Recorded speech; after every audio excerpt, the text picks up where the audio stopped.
নবম শ্রেণীর ছাত্রছাত্রীরা, আজকে আমি তোমাদের সাথে আলোচনা করব তোমাদের ইতিহাস বিষয়ে রায় ও মার্টিন প্রশ্নবিচিত্রার 2025-এ তৃতীয় পর্যায়ে মূল্যায়নের শেষ স্কুল অর্থাৎ 17 স্কুলের প্রশ্নপত্রগুলো আলোচনা করছি। তোমরা ভালো করে দেখে নাও। ফ্রান্সকে ভ্রান্ত অর্থনীতির জাদুকর বলেছেন এরপসন অ্যাডাম স্মিথ। ফিজিওক্র্যাট গোষ্ঠীর একজন সদস্য হলেন সিরপসন কুয়েসনে। ফ্রান্সে সন্ত্রাসের শাসনের অবসান হয় 1793 থেকে 94 খ্রিস্টাব্দে। শাসন সংস্কারের ক্ষেত্রে নেপোলিয়নের সবথেকে উল্লেখযোগ্য কীর্তি হল ডিরপশন আইন সংহিতার প্রবর্তন। ওয়ার অ্যান্ড পিস গ্রন্থের লেখক এরপসন টলস্টয়। নেপোলিয়নকে অপরাজেয় গ্র্যান্ড আর্মি ধ্বংস হয় যে বিরপশন যে রাশিয়ায়। কার্লসবার্গ ডিগ্রি জারি করেন যে এরপসন মেটারনিখ। জুলাই রাজতন্ত্রের প্রবর্তক ছিলেন এর অপশন লুই ফিলিপ। ক্রিমিয়ার যুদ্ধের অবসান হয় যে সন্ধির মাধ্যমে ডিরপশন প্যারিসের সন্ধি। স্পিনিং জেনি আবিষ্কার করেন যে ডিরপশন যে জেমস হারগিভস।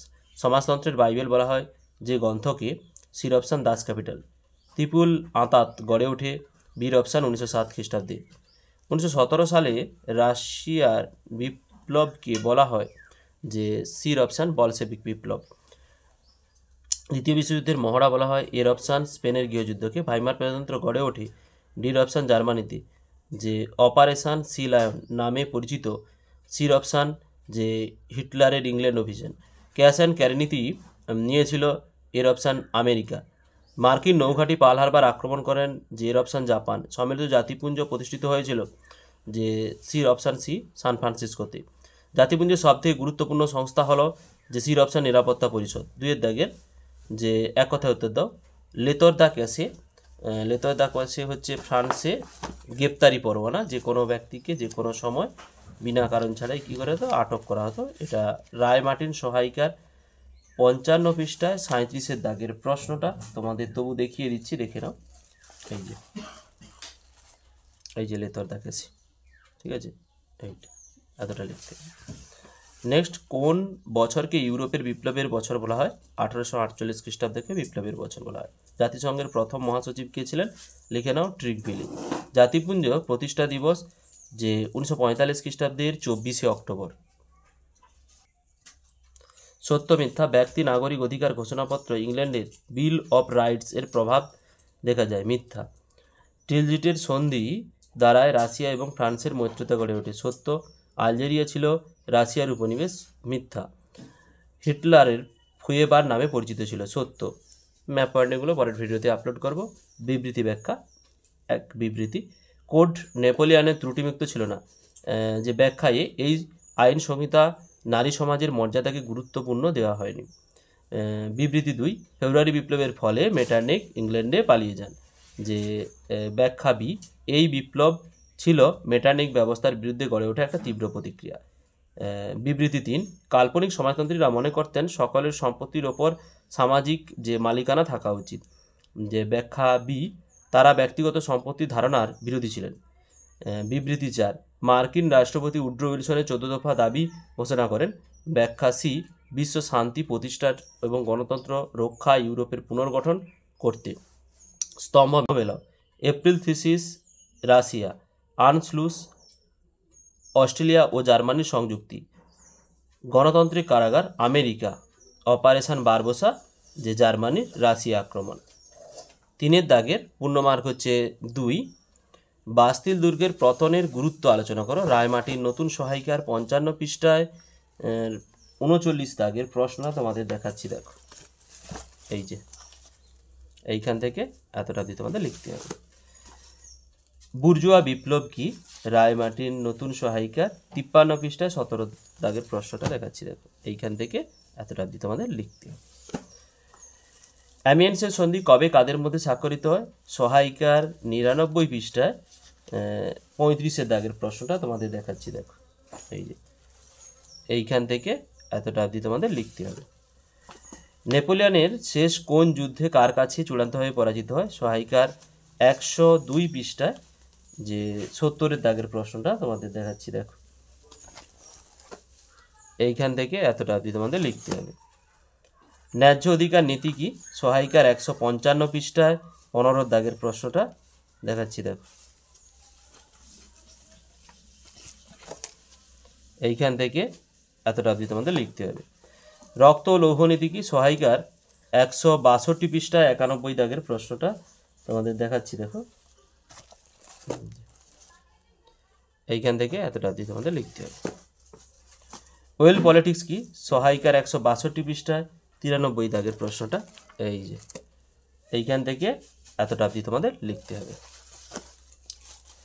ফ্যাসিবাদ ও ন্যাৎসিবাদের মধ্যে দুটি সাদৃশ্য লেখো, সহায়িকা 303 পৃষ্ঠায় 135 দাগের প্রশ্নটা তোমাদের দেখাচ্ছি, দেখো এই যে এইখান থেকে লিখতে হবে, এইখান থেকে লিখে পাশের পৃষ্ঠা একটু এই অবধি তোমাদের লিখতে হবে। হেরেনবর্গ তত্ত্ব কি, সহায়িকা 303 পৃষ্ঠায় 133 দাগের প্রশ্নটা, এইখান থেকে এতটা অবধি তোমাদের লিখতে হবে। জেনারেল ফ্রাঙ্কো কে ছিলেন, সহায়িকার যে 310 পৃষ্ঠা যে 165 দাগের প্রশ্নটা তোমাদের দেখাচ্ছি, এই যে এইখান থেকে নেবে, এইটা স্পেনের গৃহযুদ্ধে সেনাপতি। নেক্সট, আমেরিকা কেন দ্বিতীয় বিশ্বযুদ্ধে যোগদান করে, সহায়িকার 360 পৃষ্ঠা 63 দাগের প্রশ্নটা তোমাদের দেখাচ্ছি, তোমরা দেখো এই যে এইখান থেকে এতটা অবধি তোমাদের লিখতে হবে। মিউনিক চুক্তি কবে কাদের মধ্যে স্বাক্ষরিত হয়েছিল, সহায়িকার 157 পৃষ্ঠা 27 দাগের প্রশ্নটা তোমাদের দেখাচ্ছি, দেখো এই যে এইখান থেকে এতটা অবধি তোমাদের লিখতে হবে। ভেটো কি, সহায়িকার যে 395 পৃষ্ঠা 63 দাগের প্রশ্নটা তোমাদের দেখাচ্ছি, দেখো এই যে এইখান থেকে এতটা অবধি তোমাদের লিখতে হবে। সম্মিলিত জাতিপুঞ্জের অছি পরিষদ কেন গঠিত হয়, সহায়িকার যে 396 পৃষ্ঠা 76 দাগের প্রশ্নটা,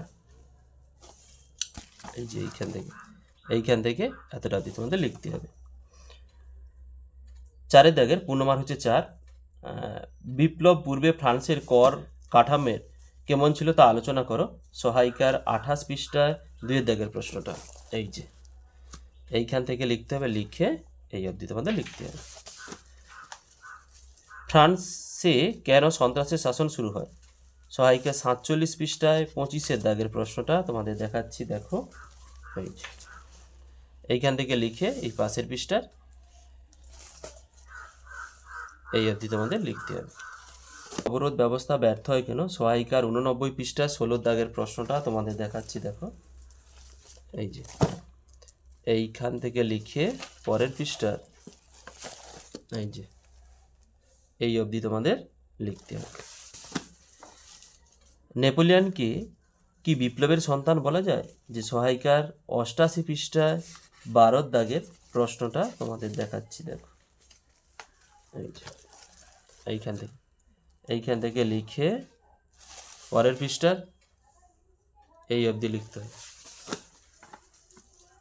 টিকা লেখো মেটার্নিক তন্ত্র, সহায়িকার 142 পৃষ্ঠার 16 দাগের প্রশ্নটা তোমাদের দেখাচ্ছি, দেখো এইখান থেকে লিখতে হবে, লিখে পাশের পৃষ্ঠার এই অবধি তোমাদের লিখতে হবে। ইতালির ঐক্য আন্দোলনে ক্যাভিউরের ভূমিকা লেখো, সহায়িকার 129 পৃষ্ঠার যে 10 দাগের প্রশ্নটা তোমাদের দেখাচ্ছি, দেখো এই যে এইখান থেকে লিখে এই অবধি তোমাদের লিখতে হবে। শিল্প বিপ্লবের অর্থনৈতিক সামাজিক তাৎপর্য কী ছিল আলোচনা করো, যে 194 পৃষ্ঠায় 7 দাগের প্রশ্নটা দেখাচ্ছি, দেখো এই যে এইখান থেকে লিখবে, এইটা হচ্ছে রাজনৈতিক, তারপরে হচ্ছে কি অর্থনৈতিক, এই এতটা তোমাদের লিখতে হবে।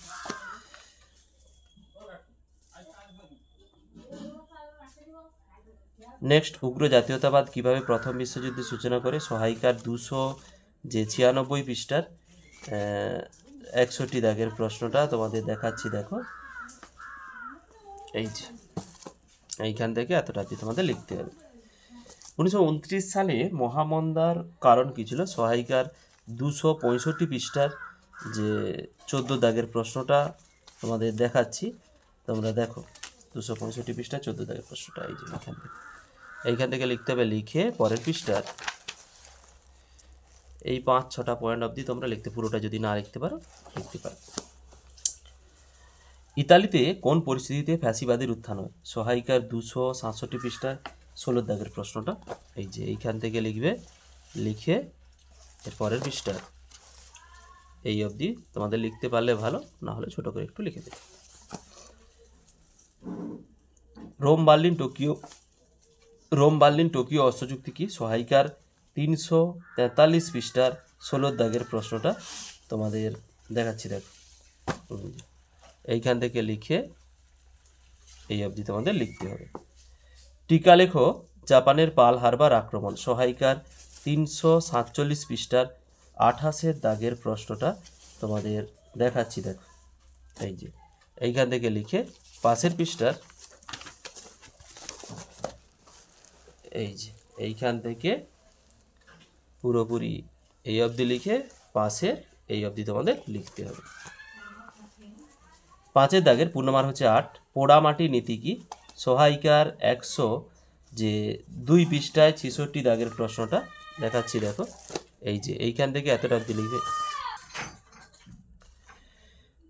পোড়ামাটি নীতি কি? সহায়িকার 102 পৃষ্ঠায় 66 দাগের প্রশ্নটা এই যে দেখো এখান থেকে এতটা। ওর পাঠের কোশ্চেন রয়েছে নেপোলিয়নের রাশিয়া অভিযানের তাৎপর্য আলোচনা করো। সহায়িকার 82 পৃষ্ঠার 12 দাগের প্রশ্নটা তোমাদের দেখাচ্ছি। দেখো এই যে এইখান থেকে লিখতে হবে, লিখে পুরোপুরি এর পাশের পৃষ্ঠার এইখান থেকে এই অবধি তোমাদের লিখলে হবে। ইংল্যান্ডের প্রথম শিল্প বিপ্লব কেন ঘটেছিল? সহায়িকার 189 পৃষ্ঠার যে 2 দাগের প্রশ্নটা তোমাদের দেখাচ্ছি। দেখো এই যে এইখান থেকে লিখে পরের পৃষ্ঠার এই যে এই এতটা অবধি তোমাদের লিখতে হবে। ভার্সাই সন্ধির শর্তগুলো আলোচনা করো। সহায়িকার 263 পৃষ্ঠার 11 প্রশ্নটা তোমাদের দেখাচ্ছি। দেখো এই যে ভার্সাই সন্ধির শর্ত এইখান থেকে লিখবে যতগুলো পারো আর কি। প্রত্যেকটা পয়েন্ট থেকে রাজনৈতিক সামাজিক থেকে 3-4টা করে লিখে দেবে, এটা লিখতে হবে। ওর পাঠের প্রশ্ন রয়েছে এই সন্ধি কি জবরদস্তিমূলক সন্ধি বলা হয়? সহায়িকার 281 পৃষ্ঠার 29 দাগের প্রশ্নটা তোমাদের দেখাচ্ছি। দেখো এই যে এইখান থেকে লিখতে হবে এর পরের পৃষ্ঠার এই অবধি তোমাদের লিখতে হবে। ভিডিওটি শেষ অবধি দেখার জন্য অতীতের ইতিহাস চ্যানেলের পক্ষ থেকে সবাইকে অসংখ্য ধন্যবাদ। ফিরে আসছি পরের ব্লগ নিয়ে। তোমাদের কোনো উত্তর নিয়ে যদি সংশয় থেকে থাকে নিশ্চয়ই কমেন্ট করবে, আমি সেগুলো পর্যালোচনা করে আবার তোমাদের কমেন্ট বক্সে গিয়ে লিখে দেবো।